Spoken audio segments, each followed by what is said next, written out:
Emoji J? Okay, here we go.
Thank you, Emoji J.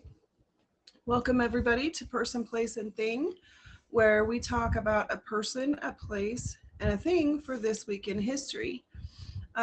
We do have a guest this week. His name is Lotus. Go ahead and request the box. Um, just so you know, we are trying to become featured. We did get approved for a featured show, so please follow the featured show rules, which is no drinking, no smoking, no cursing, and no nudity. This week we're talking about Albert Einstein, Fort Riley, Kansas, and earmuffs. Everybody, welcome Lotus, please. How you doing? I'm good. How are you? I'm doing good. Great. Thanks for having me on. Absolutely. Why don't you tell us a little bit about yourself and what you do on your stream, when you stream, anything upcoming? Well, um, 65 years old. I just went through the last 10, 11 years taking care of my wife, being a caretaker. She had a mini stroke and then kidney disease, and eventually she passed away a year ago. Oh, I'm Uh, so sorry. I've been on streaming more than a year. It's helped just to come on here and vent and say things that you wouldn't want to say out loud or something. And it's been great. And this is it's totally different from a lot of shows I saw. And it's like it kind of excites me. What we're doing Yeah. now, uh, my girlfriend, that's where I'm moving in with her to this week. Um, we're going to have a show together that we're going to try to get approved. It's going to be called Aging Gracefully. And it's not about being old, it's about preparing to be old. So there's The lots of stuff, journey. and you'll find out once we have the show, you won't hear me talk much. It's me, Teddy. So, Well, I'll have to watch that. I'll have to watch that. Do you guys know when that's going to kick off, or is it uh, still? it's probably since we're doing the move until we get moved in April and stuff. I might do a test run or something, but until we all get, it's kind of crazy today. Plus the cold weather. Yeah. Mm. Yeah, definitely. Definitely. Well, Lotus, it's great to meet you. Thank you so much for being a guest on the show. I'll go ahead and have you step out of the box and then request a cue. And after each topic, I'll bring you back in and we'll go over the fun facts and you can add anything. Um, and we'll just kind of have a conversation. That sound good? Sounds great. I'm excited. Perfect. Yeah. All righty. Okay, guys. So, like I said, our person this week is no other than Albert Einstein. And the reason why he is the person of this week is because his birthday is actually today, March 14th, in 1879. And Albert Einstein is somebody that we, from a very young age, we're taught about Einstein, from his iconic crazy hair to his brilliant mind. Um, and so today we're going to talk a little bit more about Albert Einstein. Um, so, as a child, Albert Einstein was a slow learner and spoke very slowly, so much that his parents actually thought that he might have learning difficulties. But thankfully, obviously, it turned out just the opposite. It couldn't be further from the truth. And here's some amazing facts that you probably didn't know about the man who spearheaded the theory of relativity and the world's most renowned genius. Albert Einstein was born in Ulm in Germany on March 14th of 1879. It is said that the story of Einstein's brilliance started when he was just 4 years old. His dad gave him a magnetic pocket compass, and it's believed that that was the event from where Einstein's deep passion for physics originated. Um, Even as an old man, Einstein wrote about the compass, saying, quote, I can still remember this experience made a deep and lasting impression on me. Something deeply hidden had to be behind things. Einstein became a professor at the Berlin Academy of Science. However, in 1933, he was visiting America just as Hitler came into power back in Einstein's home country of Germany. The Nazis were so offended by Einstein's intellect that they burned all of his books that were still remaining in Germany and included him on a list of enemies of the Nazi state entitled Not Yet Hanged. And then they put a $5,000 bounty on his head. Einstein responded to the Nazis by calling their actions a spontaneous emotional outburst and stating that more than anything else in the world, they fear the influence of men of intellectual independence. Einstein was granted refugee status and became a citizen of the United States of America, where he stayed for the remainder of his life. Einstein considered himself to be an agnostic, not an atheist. He criticized personal gods, an example, gods that are believed to resemble human form. Einstein instead had a pantheistic opposed to anthropomorphic or human-like God. Einstein was well known for his iconic shabby look, which consisted of wild, uncombed hair, baggy, oversized clothing, and he never wore socks. He thought that they were unnecessary and it would frustrate him because he would get holes in his socks. And so he just didn't wear them. Um, he he couldn't even be bothered to brush his hair or wear socks when he was visiting the White House. Also, part of Einstein's look was his pipe. He really enjoyed smoking, whether it be cigarettes, cigars, or his iconic pipe, which was his favorite method of tobacco inhalation. When he walked between his house and the office at Princeton University, he would almost always be seen leaving behind a trail of smoke. Einstein once had the following to say on the matter. Quote, I believe that pipe smoking contributes to a somewhat calm and objective judgment in all human affairs. That doesn't mean, like, I'm not promoting smoking. It's a quote. Um, It was well known by everyone that knew him that Einstein had an incredibly bad memory. He couldn't remember most people's names and couldn't remember any phone numbers, including his own. And I think we all have that problem. I don't call myself, so like when somebody asks me for my number, I have to think about it for a minute. Um, in 1952, after Israel's first president, Israel Chaim Weizmann died, Einstein was offered the position of Israel's presidency because the Israelis believed him to be the greatest Jew alive. Einstein, then aged 73, politely declined the offer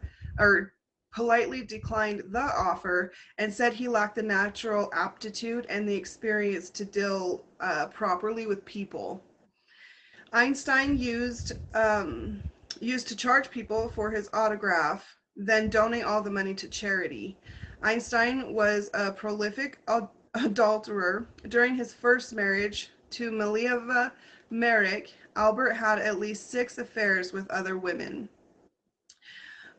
Knowing that his marriage was falling apart, Einstein made one final attempt at keeping the marriage together for the sake of his children. So, what did he do exactly? He demanded his wife sign a contract he drew up in order to maintain the impression that they were a happily married couple. The contract included the following clauses: you will make sure my clothes and laundry are kept in good order, that I will receive 3 meals regularly in my room. You will renounce all personal relations with me insofar as they are not completely necessary for social reasons. Specifically, you will forego my sitting at home with you, my going out or traveling with you. You will obey the following points in your relations with me. You will not expect any intimacy from me, nor will you reproach me in any way. You will stop talking to me if I request it. You will leave my bedroom or study immediately without protesting if I request it. Way to be tactful, Einstein. Amazingly, his wife agreed to the terms, and after much persuasion, after he divorced in 1919, Einstein married his cousin, Elsa Lowerthanol. These names. She was very closely related to Einstein. He was actually related to her on both sides of his family. They had played together as kids, but their romance didn't flourish until later on in their lives. Einstein's favorite hobbies were sailing and playing the violin, but neither came close to his love for theatrical physics. Einstein would play the violin to himself when he became stuck in a thinking process while practicing physics.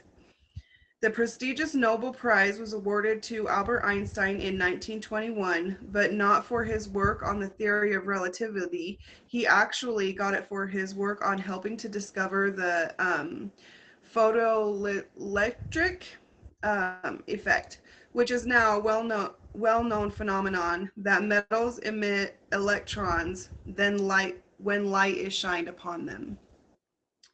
However, all of Einstein's Nobel Prize money went to his ex-wife as a divorce settlement.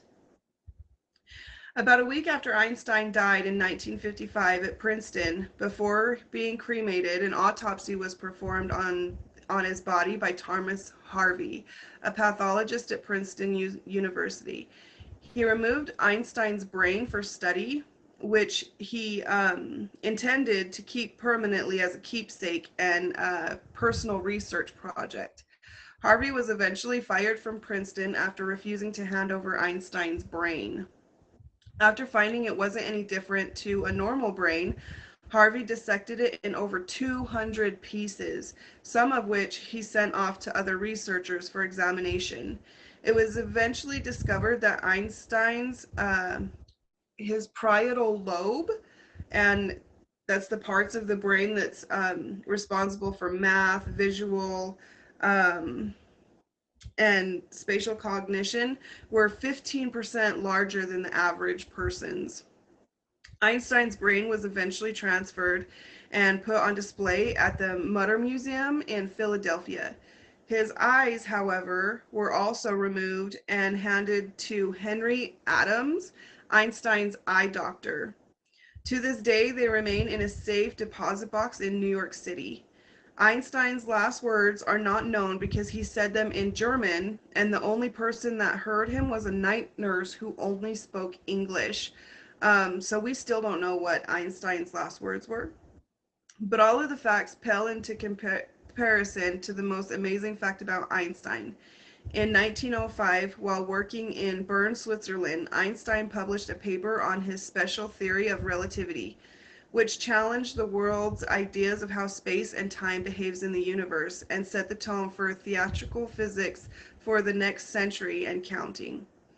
The ideas Einstein put forward in his revolutionary paper had enormous consequences that completely changed the way we think about mass, energy, space, and time.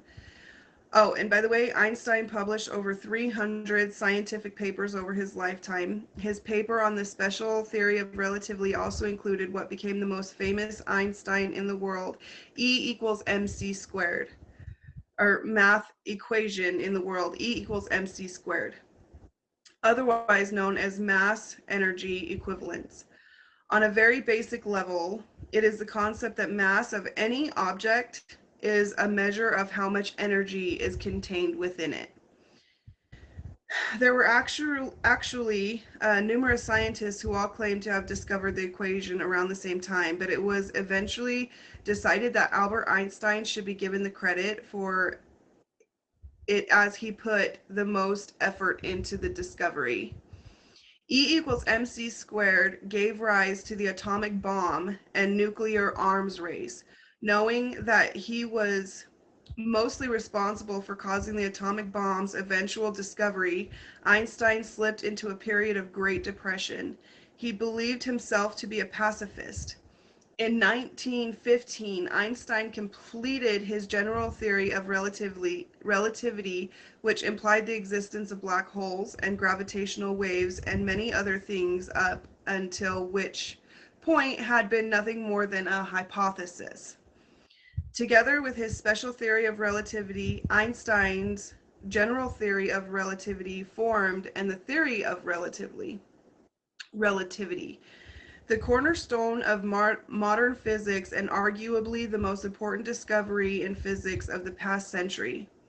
Sure, the theory of relativity is used every day by physics in their increasingly complex endeavors, but its effects can be seen in our everyday lives too. None of the following things would be possible without Einstein's two theories of relativity: GPS systems, television, nuclear power plants, remote control devices, lasers, DVD players, and many, many others, including the universe itself. Welcome to Person, Place, and Thing. Thank you so much for joining us. If you're wondering what's going on, we're talking about a person, a place, and a thing for this week in history. We just got done talking about Albert Einstein. We are going to ask for Lotus to request the box, and then we're going to talk about his thoughts on it, his views, and then we'll go over some fun facts that I was able to find. Wow. That was a lot. I read and I read and I read. It's hours of studying to do this. I thought I saw a couple things and I thought, oh, she's going to say it, but I found a couple things to add to that. Okay, I'd like to hear. Okay. First of all, I saw that it took 9 years for him to get a job after he graduated because he was a wild guy. He skipped classes. He didn't respect the professors. And then he took a low-paying job in Switzerland, and that's where he published his first 4 books just went through the roof. And one was introducing the equation mc squared. The other thing I saw, part of the divorce settlement, he gave his Nobel Prize to his wife. Yeah, he did. But she was only able to keep a portion of it. The rest actually went to his kids. Right. Well, that was the other thing. There was a daughter that they never knew what happened to her, his first daughter. They thought maybe she was given for adoption. She said he was originally from Serbia, and she may have died of scarlet fever or But there's a book about it that still don't know what happened to her. Yeah. Yeah, I saw one more thing. Oh, the FBI. He was very political, and he was an enemy of the Third Reich, and even the enemy of the FBI. And he was spied on for decades. But I also saw that he championed building the atomic bomb, but then after that, he would champion peace, never use it again. Yep. So I found a couple fun facts, and some of them were already mentioned in the article. But Einstein's parietal lobe was 15% larger than that of an average brain. And I wonder if that's maybe why he was so smart. I don't know, because I have a Jack Russell, and her brain's that small, but she seems to be a lot smarter than a lot of people that I know. So I think it's how much you use her brain is not how big the capacity. I don't know. That's right? What I don't know. It's curious. It's curious.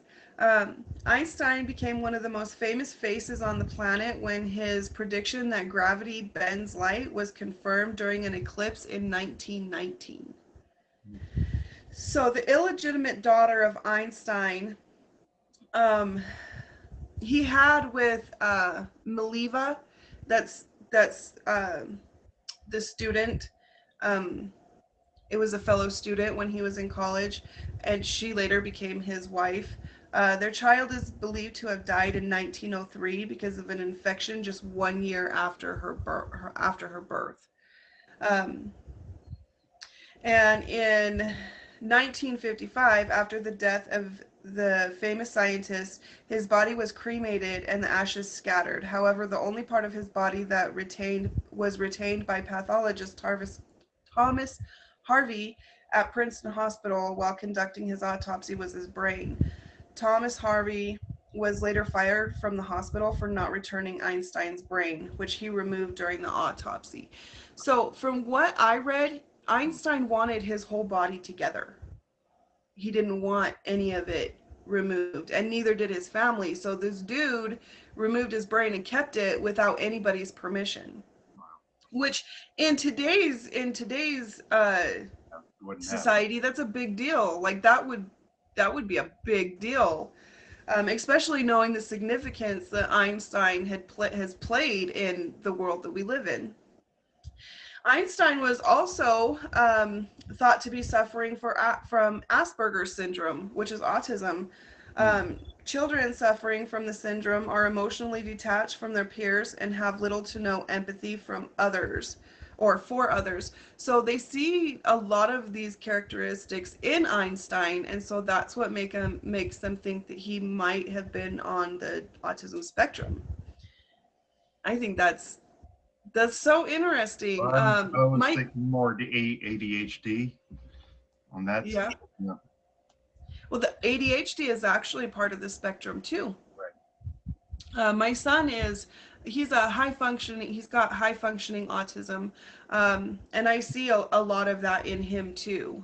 Just his personality characteristics is wildly different from my other kids. And he is very, very smart in certain aspects in his life. Others, he doesn't care about, so he doesn't really study a lot or look into a lot. So do you have anything else? No, I think we covered all that. It's very interesting. All righty. Things I never knew about. Yeah, definitely. So if you'd like, you can go ahead and jump out of the box.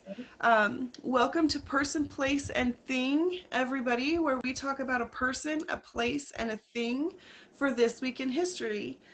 We just talked about Albert Einstein, and we're going to head right into the place, which is Fort Riley, Kansas. And this is a significant place in history for this week because Monday, March 11th, 1918, at a military training facility in Kansas called Fort Riley, around 2,600 young men are stationed there. And on that particular day, a mess cook named Private Albert Gitchell woke up feeling like hell. He had a high fever, his throat was sore, his body ached all over, and the man went to see a nurse. And indeed, the guy was burning up. He had a temperature of 103. And soon after Gitchell, one of the corporates, Corporal Lee Drake, visited the nurse with pretty much the same symptoms. Surgeon Adolph Herbie was next to join the line, and that line just kept growing, with soldiers going into the infirmary with the same symptoms: high fever, aching, all the things. So that makes me wonder, was Gitchell patient zero in America? So that's a matter of controversy, but more and more sick American soldiers at camps all over the country would head to the battlefields of Europe. All hell was about to break loose. Before we get to just how devastating this flu war, in view of what we've just told you, you are probably wondering why it was called the Spanish flu and not the Kansas flu. So all of this started the Spanish flu in America. We don't know if the Spanish flu originated in America. It definitely wasn't Spain. The only reason that it was called the Spanish flu is because the heavy media attention that Spain had given the Spanish flu.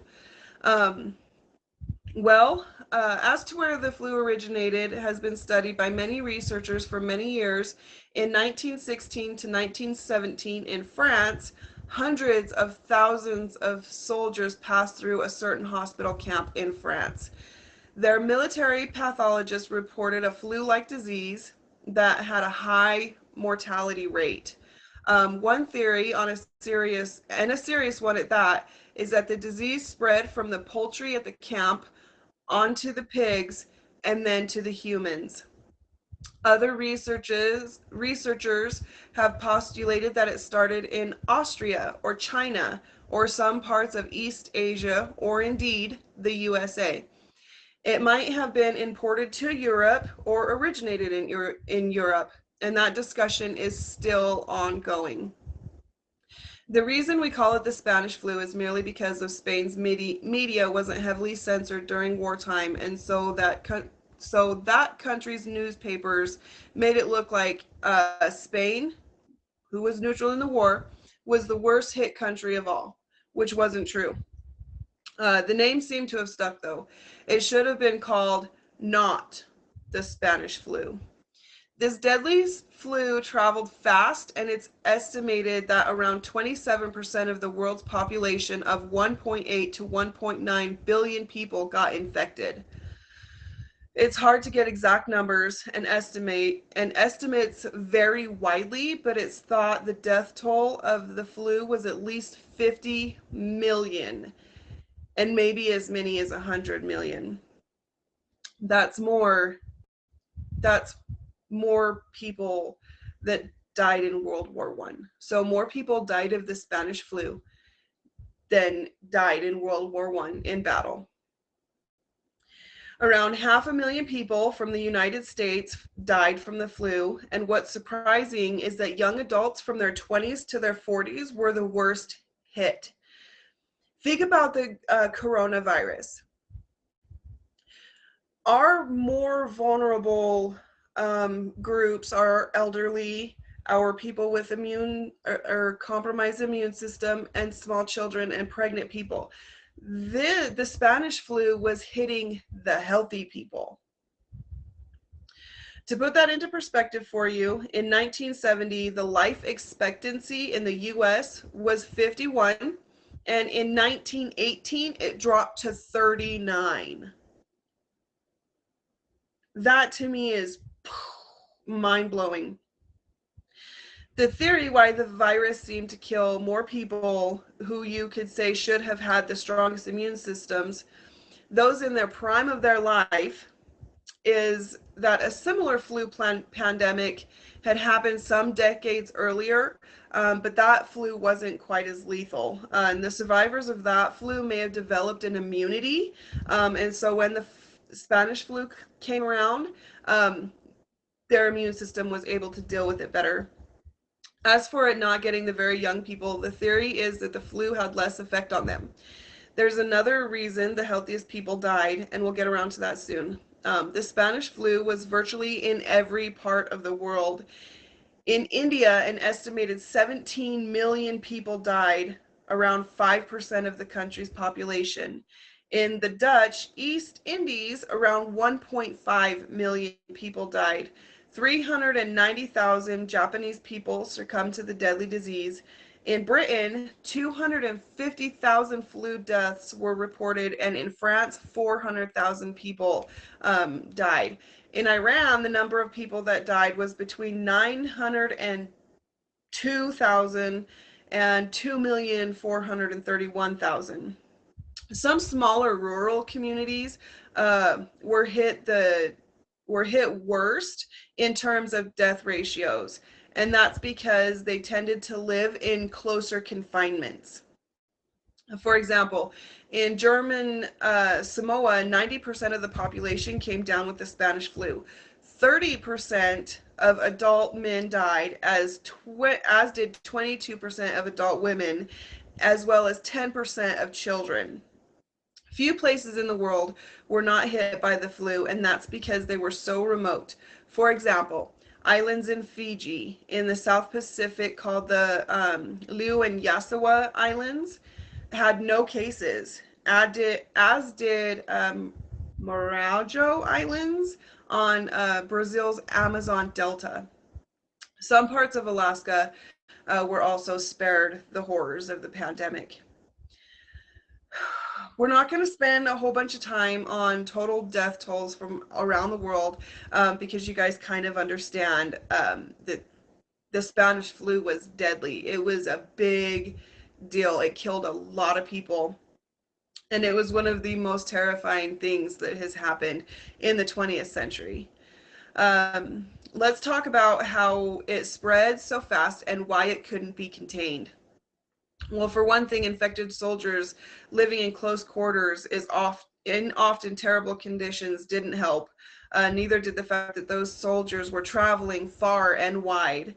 The war was a world war, and it involved many countries, some with empires and many colonies. It's believed that there was a first wave of flu, but the deadlier second wave spread so fast because of wartime troop movements.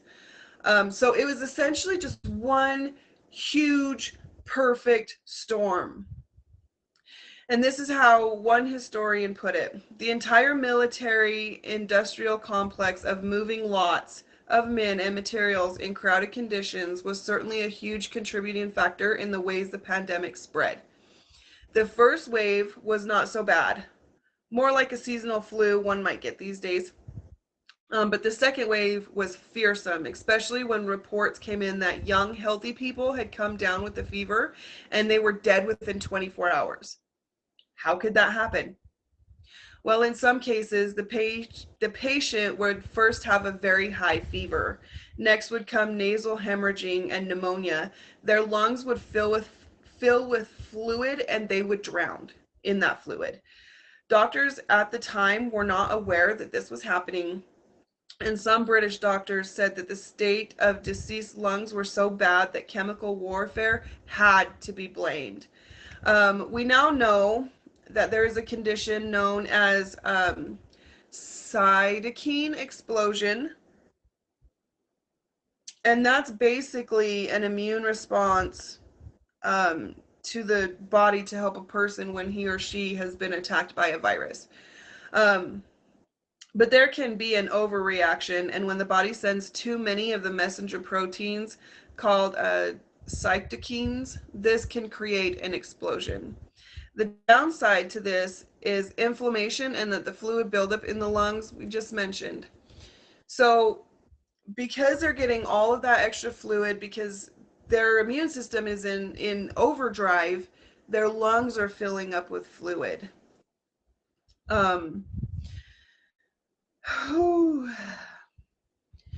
And that might be one of the reasons mostly people in their 20s to 40s died, because their really strong immune system caused bigger storms of the cytokine.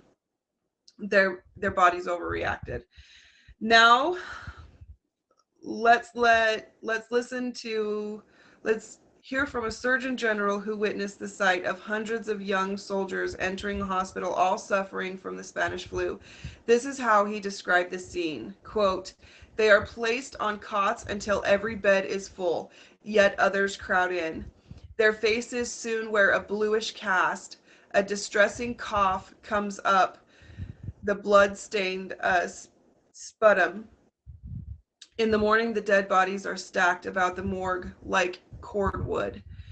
Back then, doctors didn't know what the virus was, and they weren't equipped with electron microscopes to study the virus. These days, doctors have those things and they know how to isolate a virus, and because of that, they can look at its genetic sequence and then attempt to create antiviral drugs and hopefully come up with a vaccine. In 1918, when all of the troops from around the world were mixing together and going back to their hometowns, there was no such technology. On top of that, when people showed early signs of disease and moved about in public, it was hard to test them, and so they weren't quarantined as they would be now. Humans are now very good at estimating where the virus will spread, and so they can isolate the virus, the various places. Now there's something called contact tracing. We all learned about this during COVID, contact tracing, which basically means health authorities looking at who has been close to someone and like who they've been around, and then they test those people to see if they've got it. The health workers now wear protective equipment, and the public will have daily updated knowledge on what they can do to stay away from the disease, or at least the right thing to do to reduce their chances of getting it. Which none of that happened back then. They didn't quarantine, they didn't know to isolate the virus, they didn't know what was going on. And so everybody just went about their daily routines. And there was no way that they could just not work. You know, people had to go to work. They had to bring in an income. They didn't have computers so that they could work from home. They didn't have a way to make sure that all of these people were being paid an amount that would allow them to at least pay their bills.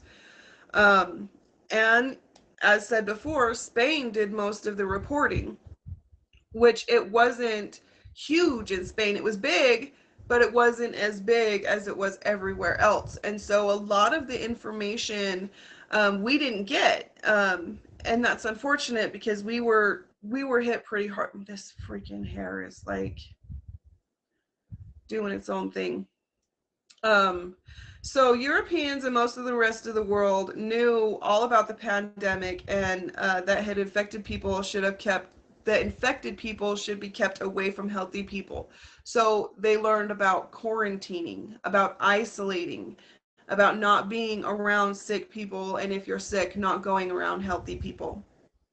In Britain during the war, the chief medical officer of the local government board, Sir Arthur Newshlum, knew very well that a lockdown could help prevent further spread of the disease, but that was out of the question because of the war effect. But that didn't mean people weren't warned to avoid busy places, and some stores in the USA were at least closed. Signs hung on doors that were warning of the spread of the deadly influenza. In Japan and Australia, people were photographed in the streets wearing face masks. That sounds familiar. You can even find news reports from back then of a Boy Scouts handing out leaflets to people they'd seen spitting on the streets of New York. And on those leaflets, the words written were, "You are in violation of the sanitary code." But in the USA, there was a huge nurse shortage, and those nurses were needed to take care of influenza sufferers since there were no drugs to combat the disease. Instead, they gave soldiers baths, enough bed rest, aspirin, whiskey, cough syrups, and then they gave them clean bedding and hot soup. When you come down with the flu, this kind of care can be effective. And 900 trained nurses were sent to Europe to help with Oh, I'm sorry. 9,000 trained nurses were sent to Europe to help with sick soldiers, and thousands more worked in U.S. military camps. But there were just enough to give them the size to give, but there just weren't enough of them given the size of the pandemic. Um, and more soldiers died from the flu during the war than did in battle. Um, there were African American nurses ready to go help the war efforts, but because they mostly graduated from small segregated hospital training schools, they were not utilized where American soldiers and civilians had the flu. The sheer madness and was not something that could ever happen in our modern world, but it's just another reason why the Spanish flu was as deadly as it was. In the same it was the same in the civilian hospitals in the US, which were also packed with flu victims. Um, that is what the US National Institute of Health wrote about the as a result by August 1918. Civilian hospitals were left with minimal staff, not nearly enough to meet the demands that would follow when flu patients flooded the hospital wards. After the war ended, the American Medical Association wrote that now there was a new challenge in the world, and that was infectious disease. At the end of 1918, the cases just kept dropping until it seemed the Spanish flu pandemic was almost over.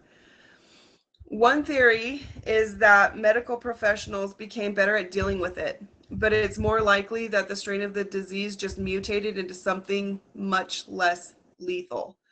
It wasn't until midway through 1919 that the Spanish flu pandemic was said to be officially over. Other flu pandemics would come, but none as deadly as the Spanish flu. It's actually sometimes called the forgotten pandemic. Maybe even some of you had never heard of this devastating outbreak. The reason it was forgotten, of course, is because it happened during one of the bloodiest wars in history.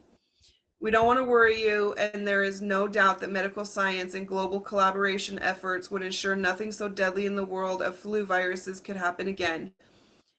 We now have antiviral drugs, antibiotics, respirators, specialized intensive care units, and we have information that flows fast and free. And we can track the spread of a virus, and we have the ability to contain viruses, and we also have people that are able to work on the vaccines. Go ahead and request the box, Lotus. If you're just joining, welcome to Person, Place, and Thing, where we talk about a person, a place, and a thing for this week in history. Our person was Albert Einstein, and our place was Fort Riley, Kansas. Hi. It's a lot more. And what freak I told you I actually went to Fort Riley, and I never knew that. That's the first time. And Fort Riley is not a place you want to go to. Don't want to go there. You're right. No, it's where they send malcontents and they re-educate the soldiers to get back, and we're in the military life. Yeah, I mean it does seem like it is a huge military sanitarium place. Yeah. Yeah. Yeah. So I got a couple fun facts about the Spanish flu. The only cure that worked was social distancing, as no one knew what to do to curb the influence of the virus. So various U.S. states used different tactics to fight the flu. Social distancing was used as a tactic in some states from the very onset of the pandemic, while other states waited longer to make the decision. The states that took longer to impose social distancing had a much higher ratio of deaths than those who decided to take the early decision to social distancing. And that's interesting to me. I can't help but read this and think a lot about COVID-19. Because if you like, we've seen a lot of this happening for COVID-19, even in today. Like I don't know, it's just fascinating to me. You don't learn from our Um, history. We repeated the same things we didn't learn. Because exactly. That's why I history saw, is so important. yeah, they had So said the something about virus, masks. They said something about using masks. I was looking, I didn't see it, but I remember seeing a documentary. And the one thing that I didn't hear you say, there was I guess it was a New Year's celebration. And it was in my hometown of Philadelphia. And they told them, do not do this. And pretty much everybody that was in that parade died. So we're after that's that. sad. Yeah, and they said that's how it really spread. But Yeah, that's really sad. So the Spanish flu virus killed most people who were infected with it. In fact, the vast majority of people who contracted the 1918 flu, um, most of them didn't survive. The national death rates among the infected generally did not, um, they just didn't survive. So most people that contracted it, it was almost a death sentence. Some people lived, about 20% of the people who contracted the Spanish flu lived. That to me is crazy. That's a huge mortality rate. And among those, the particularly high um, death rates were among Native American populations. And we've seen that again with COVID 19. There's a lot of similarities here. And that could be because of they were less exposed to the flu, that first wave that they had talked about, where a lot of people contracted it, but it wasn't as fatal years before. And they think that it's because the Native Americans, they weren't exposed to that. So when this hit, they had no immune system for it. Um, that's interesting. so the 1918 pandemic offers few lessons for 2018. Severe influenza epidemics tend to occur every few decades. Do you know that? Well, actually, we were watching some show. It was a court show, LA Law or something like that, and it was made in 2001, and they were talking about COVID. Really? Yeah, so they knew about it then. Yeah. So from what I understand, it was just it was like COVID-19 was a mutation of the COVID virus. Right. Let's see what else. And that's all that I've got for the place, which was Fort Riley, Kansas. You can go ahead and jump out of the box. Lotus, thank you so much for your input. It's interesting that you've been to Kansas. I'd like to pick your brain some more about that at some point. If you're just joining us and wondering what's going on, this is called Person, Place, or Thing. It's This Week in History. We've just talked about the person, who was Albert Einstein. The place was Fort Riley, Kansas. And the thing, I'm really excited for the thing. It's really short, but I'm really excited for it. It is earmuffs, guys. Yesterday was National Earmuff Day. So happy National Earmuff Day. All right, let's talk about the earmuffs. So to grow up in Maine, it's to know really cold weather. Maine native and lifelong inventor Chester Greenwood helped to alleviate one of the most persistent of discomforts associated with brutal winter weather with his inventions of earmuffs in 1873. Born in Farmington, Maine on December 8, 1858, Greenwood was one of 6 children and was raised on his family's farm. He was educated only through grammar school, but he worked hard from an early age, helping to make ends meet by selling eggs door to door and making and peddling candy and other sweets. When he was just 15 years old, The enterprising youngster grew tired of trying to warm his ears while outside by wrapping a bulky, itchy wool scarf around his head. And an idea began to form in his mind for a better solution for this problem. Upon his return home from a particularly cold day of ice skating one December afternoon, he shaped two pieces of thin, flexible wire called farm wire into ear-shaped loops, and then he asked his grandmother to sew beaver fur onto the loops, fashioning simple ear covers that could be placed over the ears for warmth. This the first version seemed to work, but it needed improvements. Greenwood added a steel band to connect two loops that would hold them in place. He also covered the inside of the mufflers with black velvet for comfort.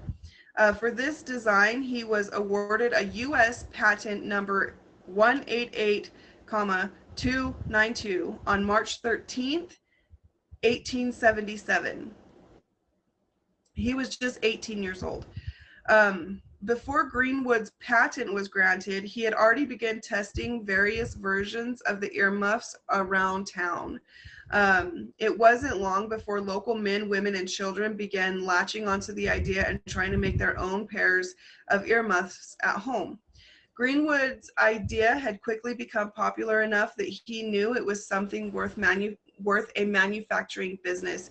He established Greenwood's Ear Protector Factory in Farmington to mass produce Greenwood's Champion ear protectors. Farmington became known as the earmuff capital of the world after Greenwood's business took off, especially after he began supplying earmuffs to the U.S. soldiers during World War I. The original ear muffler design was modified several times, adding an adjustability feature and small hinges that would allow earmuffs to be folded and carried in a pocket. By 1883, his factory was producing 30,000 pairs of earmuffs per year, and by 1936, annually, the output exceeded 400,000 pairs. Greenwood, meanwhile, continued to innovate, acquiring more than 100 patents over the course of his lifetime, including U.S. patent issued in 1936 for the invention of the steel tooth rake.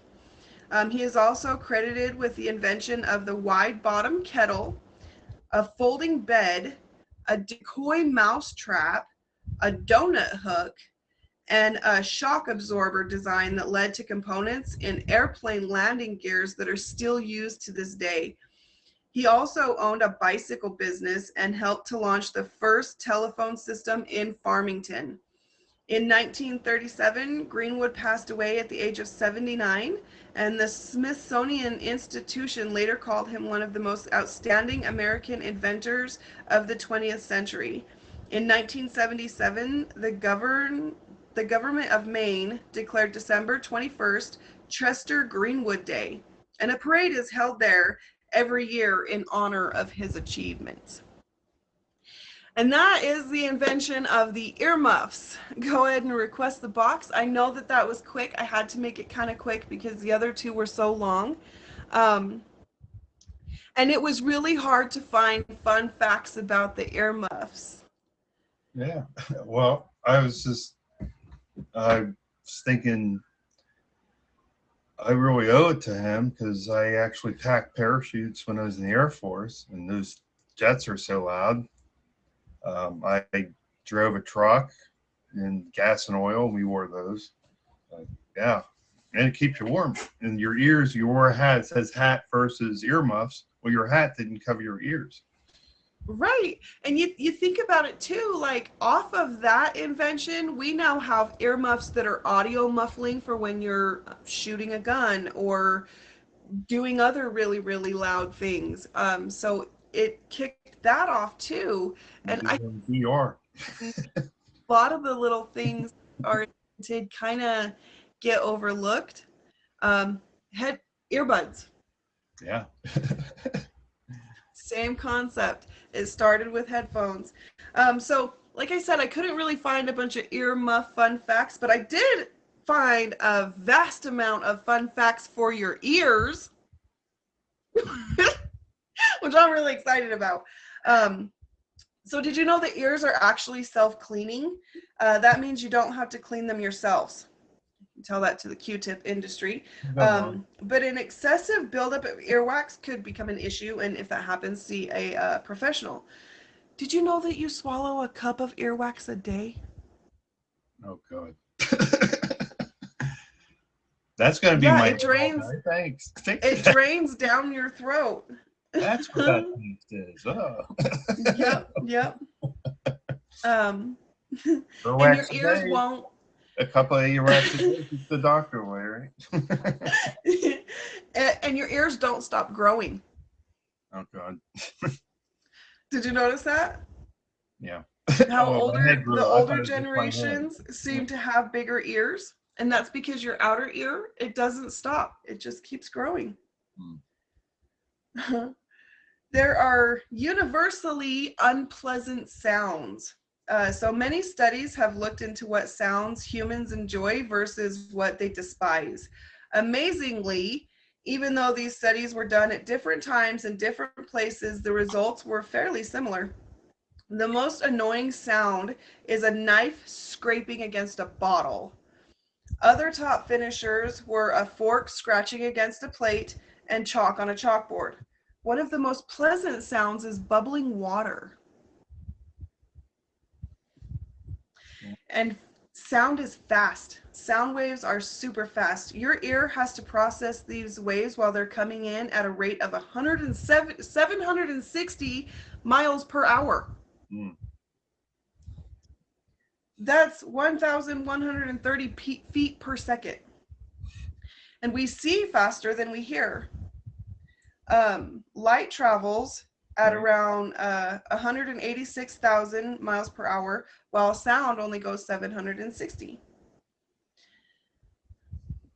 So those are some fun facts for the ears. I do have the quote of the week. I did save it for this. And it comes from Albert Einstein.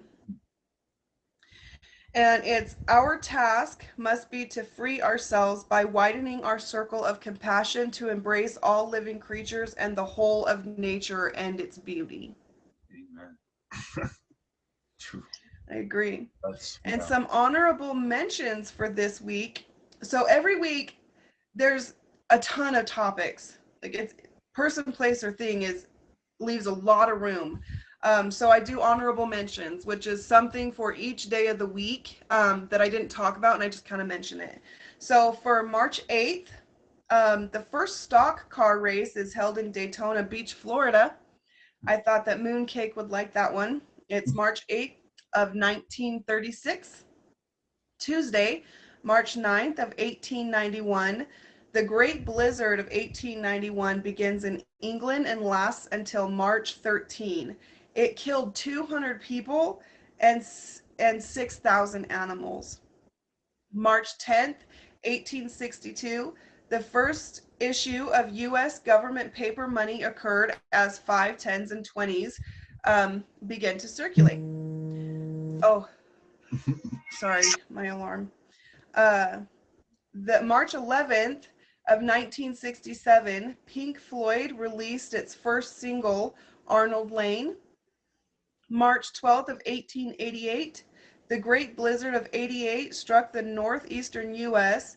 The storm lasted 36 hours with snowfall totaling over 40 inches in New York City, where over 400 persons died from the surprise storm.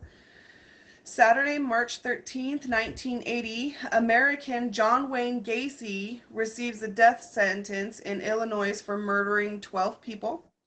Sunday, March 14th, 1833, the first female dentist, Lucy Hobbs, was born in New York State.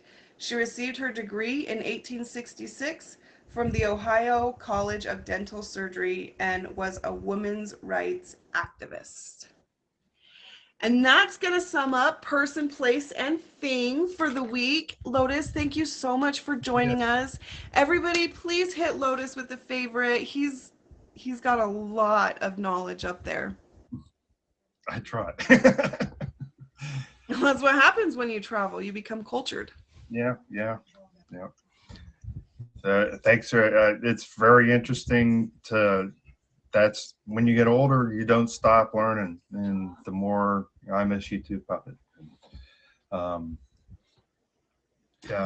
we both, my girlfriend, we both had interesting lives. She's never left where she's lived, but she's lived a lifetime, and I've lived all over the world, and somehow we're together in these stories.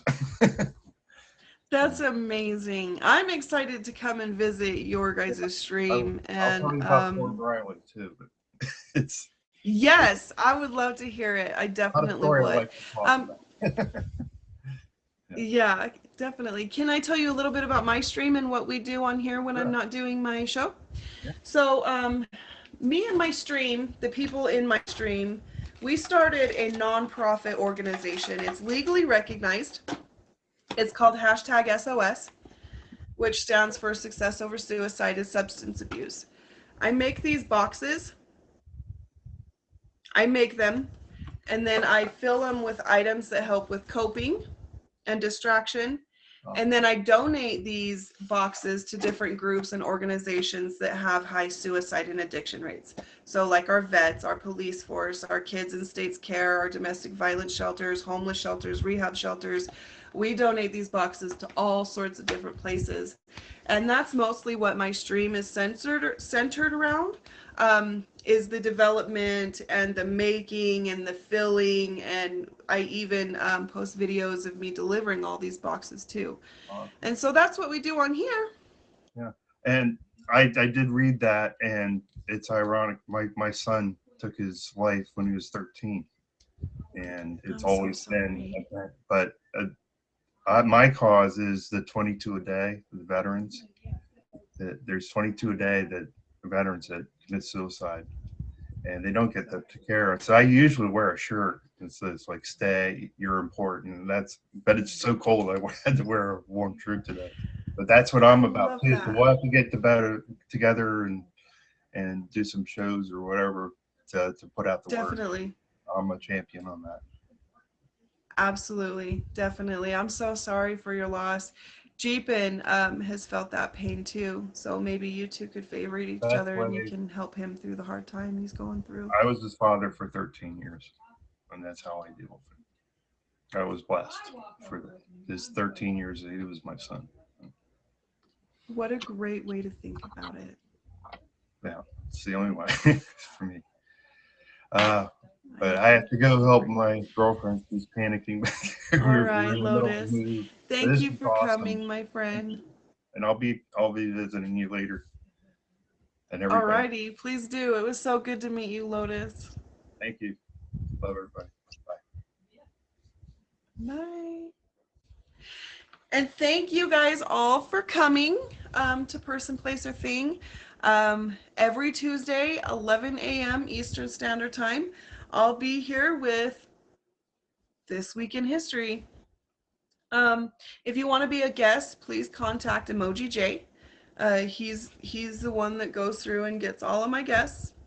I was doing it where the highest gifter got to pick the topics, but it just became really hard to chase everybody down. And so I just, you don't get nothing for gifting, but thank you so much for the gifts. I can't acknowledge them when I'm doing my show, but I do appreciate every single one of them.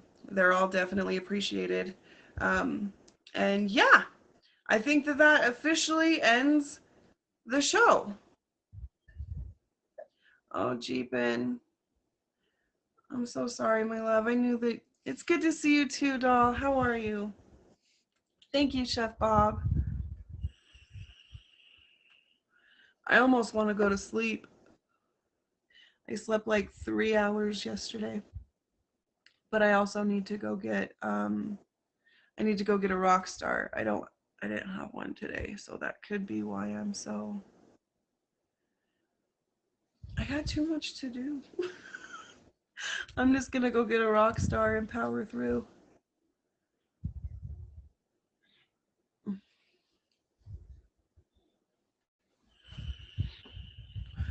If I had my box pieces, that's what I would be doing right now, is I'd be going right down to my table to put my boxes together. You want to get up here, buddy? You come say hi? You want to come say hi? Come on. Are you going to send me a monster mooncake? You can say hi? Hi, Moody. Get up here. Get up here then.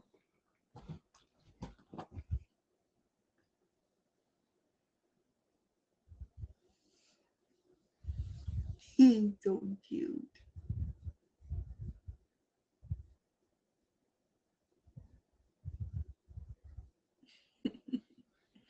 Who that cute dog? Who that cute boy right there? Yay! That's awesome. Jeepin, do you love it? What kind did you have again? I don't remember. You got a Thor monster. Yes, Eddie. The show is over, and then could you crop out like the last little bit of it? Thanks.